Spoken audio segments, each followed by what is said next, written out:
I've still got like 7 games left to review, and here I am playing this shit.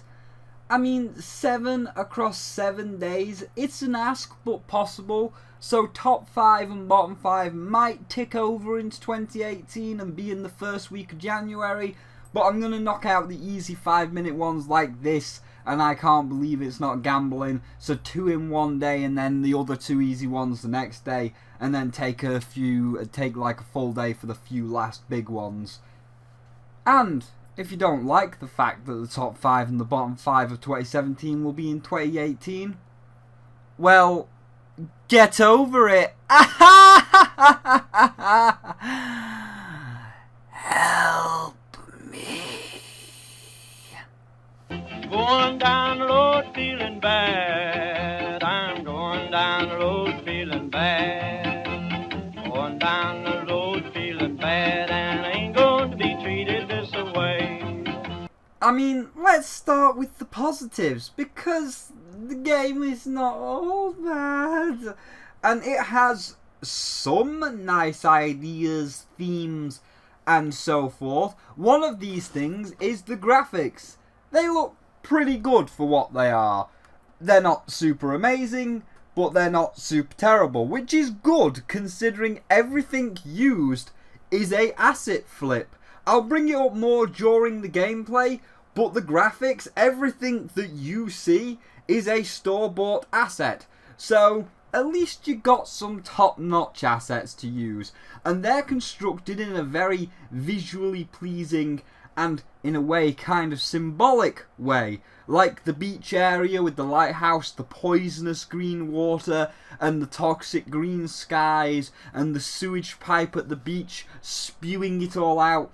It's the perfect visual representation of Steam and its greenlight and subsequent direct programs. The sewage pipe of Steam Island is now open, allowing all sorts of dirty devs, asset flippers and the like to pollute the skies and the waters of Steam Island, only making even more sense the higher up the mountain you go, with a wasteland of junk that's just an assortment of slides and other shit just piled to the skies. No rhyme, no reason, no organisation, just, alright, here's a mountain, here you go, get to climbing it, I guess, if you can. Fuck, it really is Steam nowadays. Climb the mountain of shit and asset flips from Greenlight, find the couple of good games at the top. So well done on your visuals. While not the best, you certainly picked some nice assets and arranged them in a visually pleasing and meaningful way. By the way, the meaningful stuff, it actually does have meaning. Again, we'll come back to it in the gameplay. Oh, whoopsie doodle, I'm off my noodle, my baby is gone away. I'm running around in a spin, I don't know where to begin. This is by far both the best and the worst part of the game at the same time. The best, as all the music is again a asset flip, but with fair use all the way up there, as it's all classical songs from the 1930s or even earlier. Like, we are talking way, way back.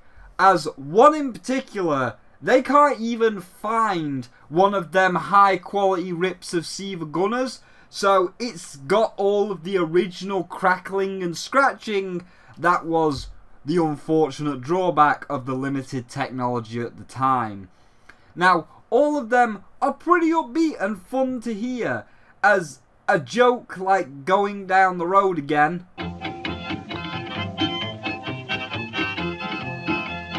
Going down the road feeling bad. I'm going down the road feeling bad. Going down the road feeling bad, and I ain't going to be treated this way.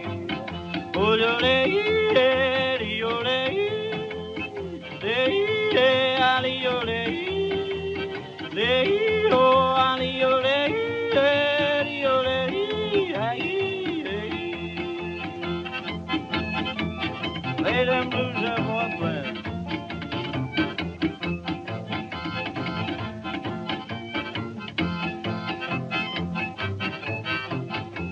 or oopsie doodle, I've lost my noodle.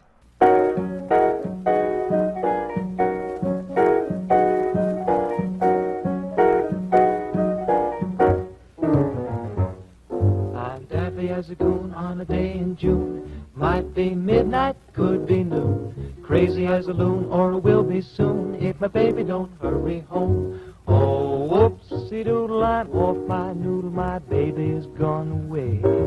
I'm running around in a spin, I don't know where to begin. Oh, whoopsie doodle, I'm off my noodle, my baby just wouldn't stay. I can't tell the sun from the moon, I might just like a balloon. I've read the note she left me 1,000,000 times a day.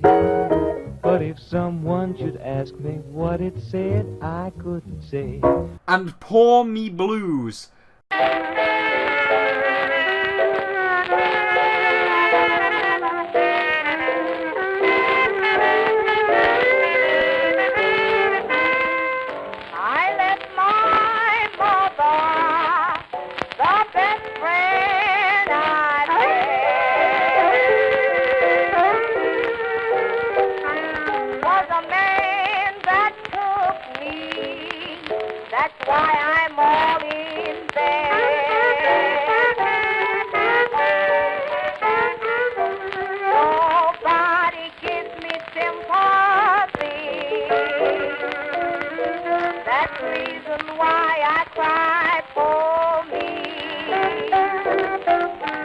That is apparently a really famous one and is in another game, as a few streamers or audience members recognised it. I don't know where it's from. Hold on.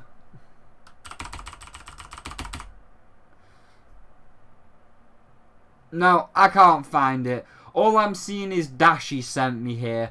Either way, it was very interesting and kind of funny to hear them. The worst, however, is they only play when falling a very large distance.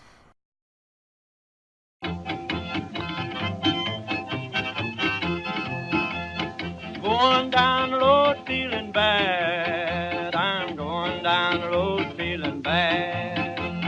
Going down the road feeling bad, and I ain't going to be treated this way.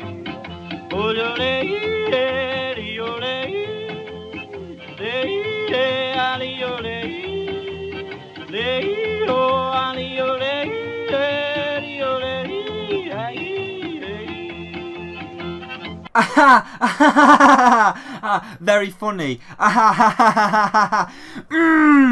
Funny joke. Fuck you.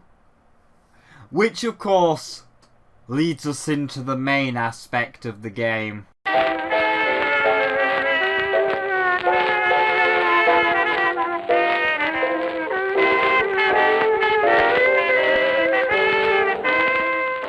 The gameplay is incredibly basic and incredibly shit. So the idea is it's a HD remaster of Sexy Hiking. Oh shit! I remember that game. I saw Let's Play cover it and even played it myself way back in the day when the internet was still young and all we had was shitty flash games and sites like albinoblacksheep.com. This is the ultimate showdown, ultimate destiny, good guys, bad guys, and explosions. As far as the eye can see, and only one will survive. I wonder who it will be.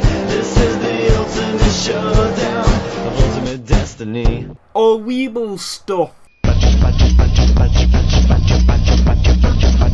Mushroom, mushroom. Mushroom, mushroom.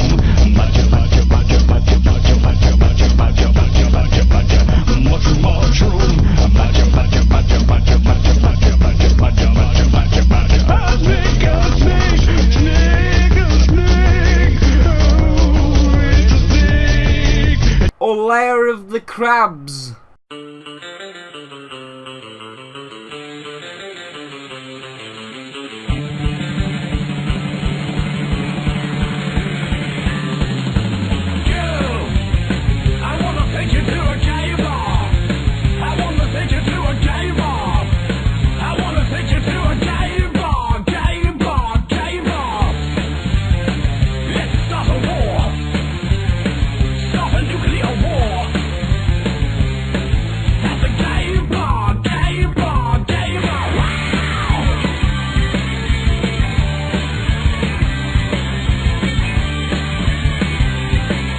and, of course, EvonsWorld.com. oh, and we can't forget...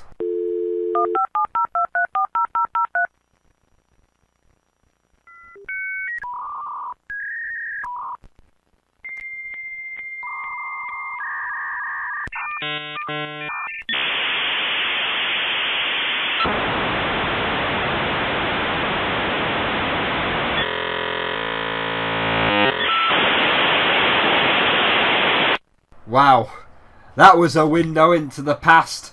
Oh, you kids nowadays with your YouTube and your Facebook and Twitter and your fancy fibre optic wireless routers.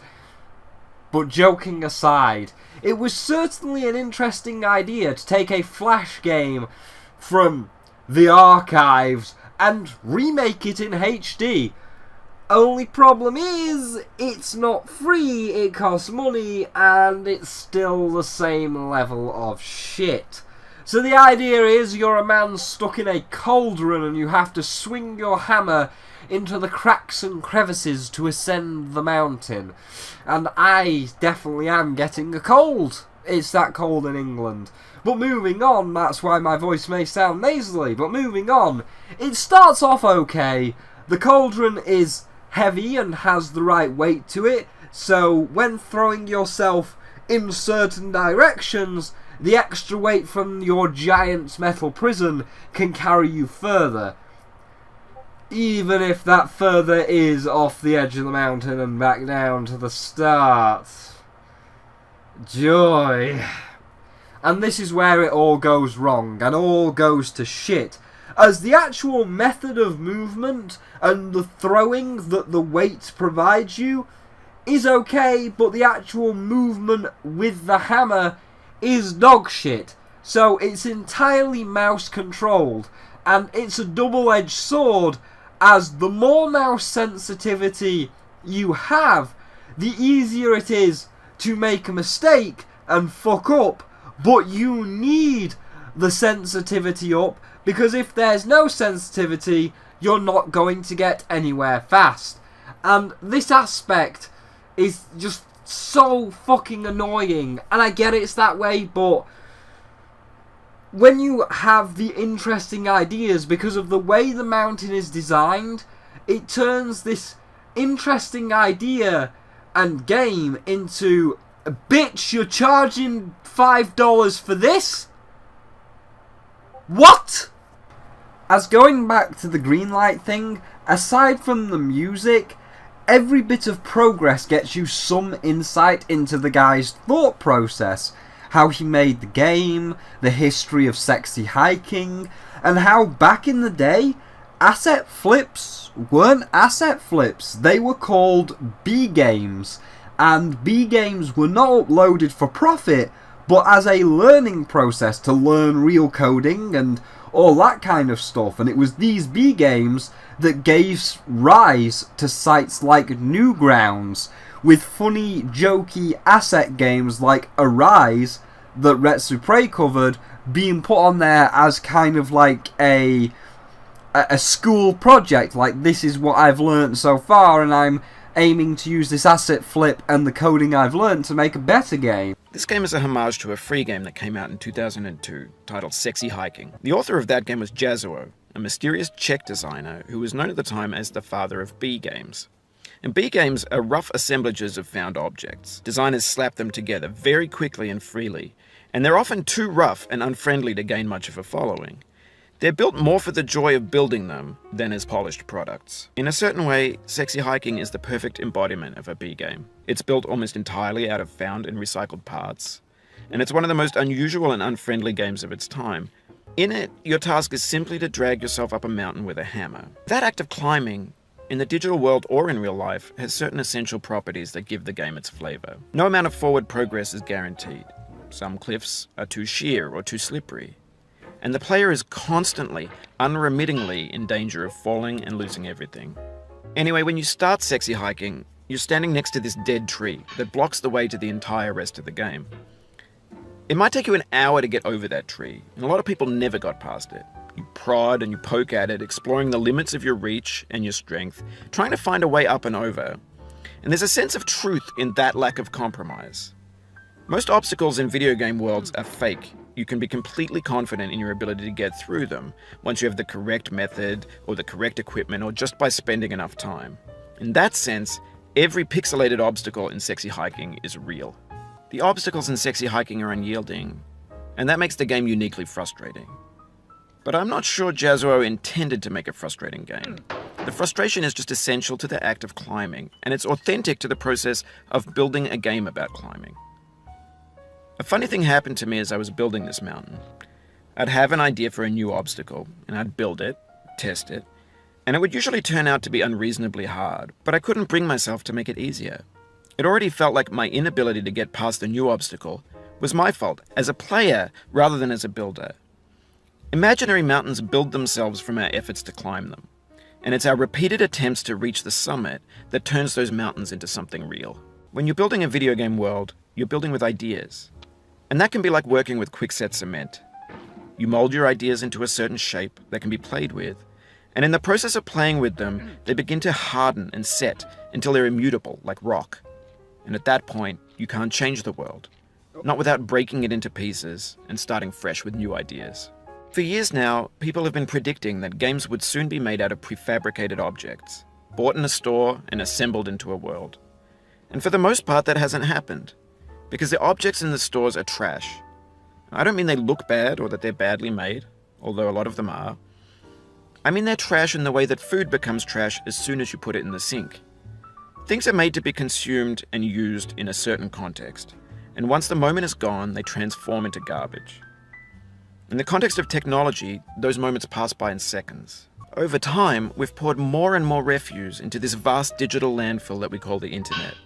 It now vastly outnumbers and outweighs the things that are fresh and untainted and unused. When everything around us is cultural trash, trash becomes the new medium, the lingua franca of the digital age. And you can build culture out of trash. But only trash culture. B games, B movies, B music, B philosophy. Now I know, most likely you're watching this on YouTube or Twitch, while some dude with 10 million views does it for you, like a baby bird being fed chewed up food. That's culture too. But on the off chance that you're playing this, what I'm saying is, trash is disposable, but maybe it doesn't have to be approachable. What's the feeling like? Are you stressed? I guess you don't hate it if you got this far. Feeling frustrated? It's underrated. An orange is sweet, juicy fruit locked inside a bitter peel. That's not how I feel about a challenge. I only want the bitterness. It's coffee. It's grapefruit. It's licorice. It feels like we're closer now, composer and climber, designer and user. You could have refused, but you didn't. There was something in you that was hidden, that chose to continue. It's an interesting idea, and it has some interesting stuff, and every success gives you a little bit more insight into that history and what he was thinking, and every failure gives you some famous inspirational quotes. It's an interesting idea, but well not worth the price nor the frustration. Like, if it was a maybe $2 game, it would be a lower price and it would be a lot better off. And if it had some, actual fucking leniency, then again it would be a lot better off. Like, I love the idea of a real old EBAM's World B game having a HD remake with their thought process and ideas of why they did it. But if it's a HD remake, then it should fix the problems while staying true to the original. But it didn't. So it's bullshit wonky controls and no checkpoints. And it's just like, if you could have just fixed one or the other. Like, if you would have fixed the controls but kept the punishing difficulty where you fall back down, well, it would feel like your fault. Every failure would feel like your own, and it was you that fucked up. And it would give you more inspiration to climb the mountain as you know it's doable and you want to hear more of what the guy says. Or the other way around, if you want to keep the wonky-ass controls, then have some checkpoints again. That way, if you fall, you'll still get like a inspirational quote or a jokey piece of music, but you know you're not too far away from the next piece of interesting information about how the guy was thinking when building it, and it'd give, again, more incentive to try and climb it even with the wonky controls. But as it stands right now, it's made for one purpose only, and you know what it is, and you even said it in your trailer, to hurt people. It's basically, as they say, PewDieBait. I'm done! Oh my god! I'm done! Oh god! Fuck!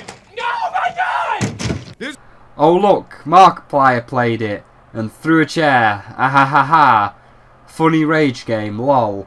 Like, if you want fully rage game lol, then that shit should be like $1 or free on Game Jolt, not $5.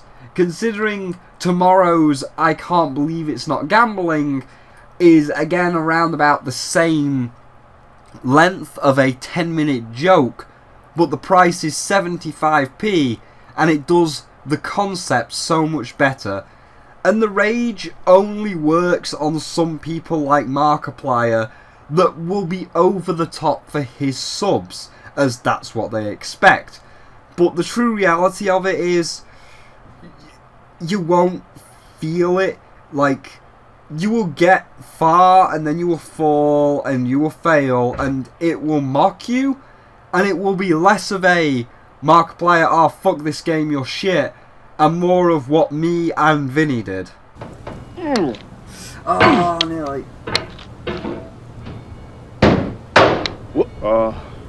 No! Of all sad words of tongue or pen, the saddest are these. It might have been John Greenleaf Whittier.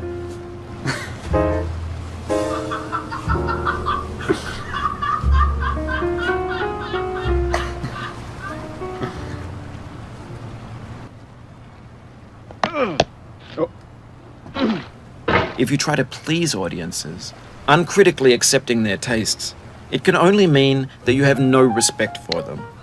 Andrei Tarkovsky.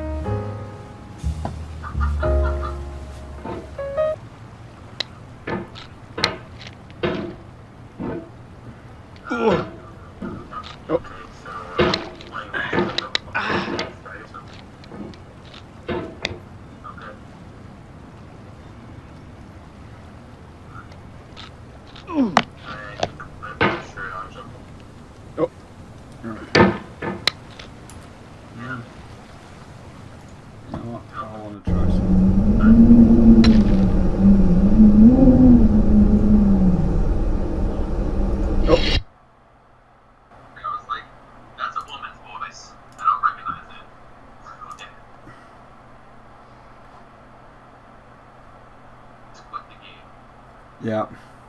Oh my gosh. Oh well. The man quit it. No, I want to try something. I'm wondering. Is it too much for you? Yeah.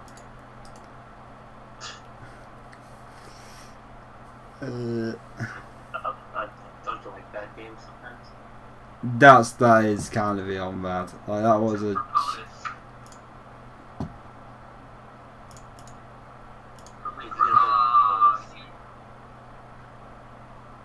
Okay. Fun getting over it? If I knew how, yeah. This is my final attempt at stairs, and I mean that. You have it on record now. Cool, I'm doing it with you, man. I believe. Alright, I I've did made it. it past Now you stairs, do it. Vinny. Show me that I'm bad. I just lost the stairs. Oh no. And I back to the just source. fell back to the bottom. So now that's the time. That's the stream. Yeah, I'm about to fall back to the bottom, so I'm gonna take a moment to stretch my arm. I'm watching you do this with the stream delay, Vinny, and it hurts. It hurts. Yeah, no rage, just a exasperated sigh like, oh no, down we go, so we won't be trying that again, as it's really not that fun. So for someone watching Markiplier or whoever play it, it's funny, or Tear of Grace, it's funny because they're raging and that's what they do. But for a general, like, non-YouTuber that just wants to get to the top, there might be a little bit of rage, but it's less the funny rage and more, you'll probably just sigh and get, like, drained and not rage and just be like, well, there we go, I'm done.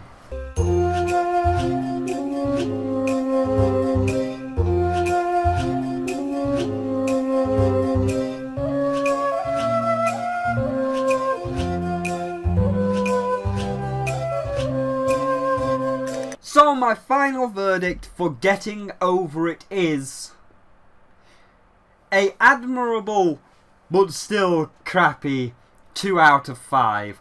The bullshit controls with the punishing difficulty is nothing more than YouTube bait.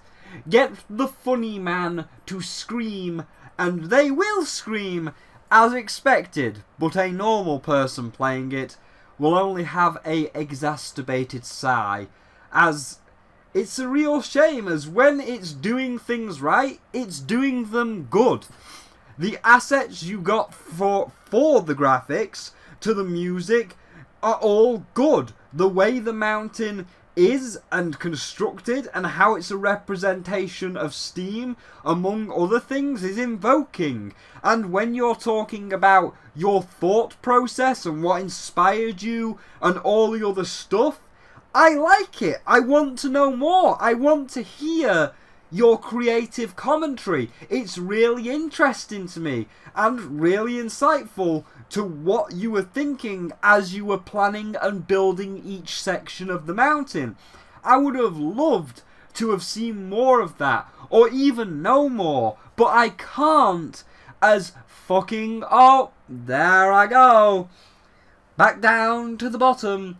So that's not gonna happen. Not going to hear more interesting commentary for a while till I fight the controls to get back up there. The concepts and the ideas around it were solid, but it all falls apart as it's just nothing more than a joke that is nigh uncontrollable. Again, if you fix the controls so it feels like it's the player's fault rather than, oh, that just happened, it would make it so much better. But as it stands, $5 for what amounts to a 10-minute joke, it's just not worth it. Again, the loot box game that we're going to cover next is 70p, 70 pence, and it conveys the joke and the satirical message far better, as while at its core it's the same length of a 10-minute joke, at least the controls, like in the snake section, feel tight, and I feel like I fucked up controlling the snake, not I couldn't control it at all. So yeah, I guess kind of fun to watch if you get the right person, but nowhere near $5. It's more like a $1 or $2 game at max, and it's not worth playing with its current controls. If you want to see the interesting ideas and concepts he talks about, just watch a silent Let's Play on YouTube.